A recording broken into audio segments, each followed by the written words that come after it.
Hello everyone welcome back to home tuition पिला माने आज तमे माने ए वीडियो माध्यम रे जानिबो सिंपल प्रेजेंट टेंस संपर्क रे। तो आरंभ करिबा। प्रथमे जानिबा किछि कॉमन जिंस जोटा सिंपल प्रेजेंट टेंस रे व्यवहार होई थाए। यार ऑक्सिलरी वर्ब बा ताकू आमे कहू हेल्पिंग वर्ब डू बा डज।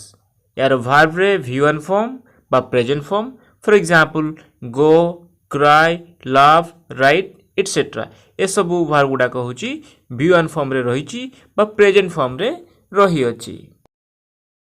एबे देखिबा सिंपल प्रेजेंट टेंस रो केतेक सेंटेंस बा वाक्य। मु जाय आई गो, आम्भे जाऊ वी गो, तुमे जाओ यू गो, तुम्भे माने जाओ यू गो, से जाय ही गोज, से माने जानती दे गो, सुनील जाय सुनील गोज।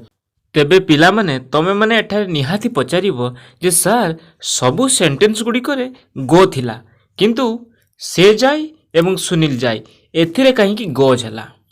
तो पिला माने यार कारण होउची थर्ड पर्सन। आमे माने जानिछे जदि तुम माने जानिथिबो पर्सन संपर्क रे थर्ड पर्सन आउ सिंगुलर नंबर संपर्क रे मध्ये तुम माने जानिथिबो बोली आशा करे। थर्ड पर्सन एवं सिंगुलर नंबर जोटी थिबो सेथिरे वर्ब रे एस किबा ईएस रो जोग होई थाए। कोन पिला माने थर्ड पर्सन एवं सिंगुलर नंबर हबा निहाती दरकार।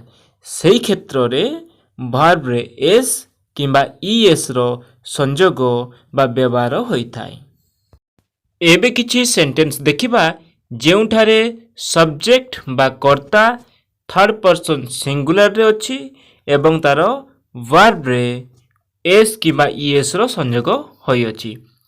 से जाय एठारे से हेउची थर्ड पर्सन जोटा कि ही एवं सिंगुलर एकुडिया अछि। से पिलाटी थर्ड पर्सन एवं सिंगुलर माने एक वचन। गच्छ गोटिए गच्छ दुईटी गच्छ नहंती कि ताठारु अधिक गच्छ नाहंती तेणु गोटिए गच्छ थर्ड पर्सन सिंगुलर। शरत गोटिए पिलार नाम से एकुटिया अछि तेणु Sharat sings. Plant gives oxygen the boy goes, से जाय ही गोज। पिला माने एबे देखिबा डू आउ डज जोउडा की हेल्पिंग वर्ब बा ऑक्सिलरी वर्ब को जाय। एटा सिंपल प्रेजेंट टेंस रे व्यवहार होई थाए। सिंपल प्रेजेंट टेंस रो ऑक्सिलरी वर्ब बा हेल्पिंग वर्ब एगुड़िकर व्यवहार आमे केउ केउ जगह रे करि थाउ। प्रथमत डू सेही जगह रे व्यवहार हबो जेउ जगह रे subject third person singular number व्यतीत थिबो अर्थात मु से माने आम्भे। जेतेबेले आमे प्रश्नवाचक वाक्य तैयारी करू अर्थात इंटरोगेटिव सेंटेंस सेतेबेले वाक्यर प्रथम रे स्टार्टिंग रे हेल्पिंग वर्ब व्यवहार होता है। जेमिति कि से जाय की डज ही गो, से जाय की डज ही गो एठारे डज व्यवहार होला कारण सब्जेक्ट थर्ड पर्सन सिंगुलर एवं मु जाय की डू आई गो एठारे सब्जेक्ट थर्ड पर्सन सिंगुलर नुहे। एबे देखिबा किछि इंटरोगेटिव सेंटेंसेस अर्थात नास्तिवाचक जेउठारे नाही रो व्यवहार होई अछि। जेउ वाक्य गुडी करे नाही रो व्यवहार होई अछि ताकू नास्तिवाचक सेंटेंस बोली कुआ जाय। मु जाय नाही आई डू नॉट गो, से जाय नाही ही डजंट गो। एठारे केवल दुईटी उदाहरण मु नै अछि एवं ए दुईटी उदाहरण को देखि तमने सबु बुझी पारिबो। जेउठारे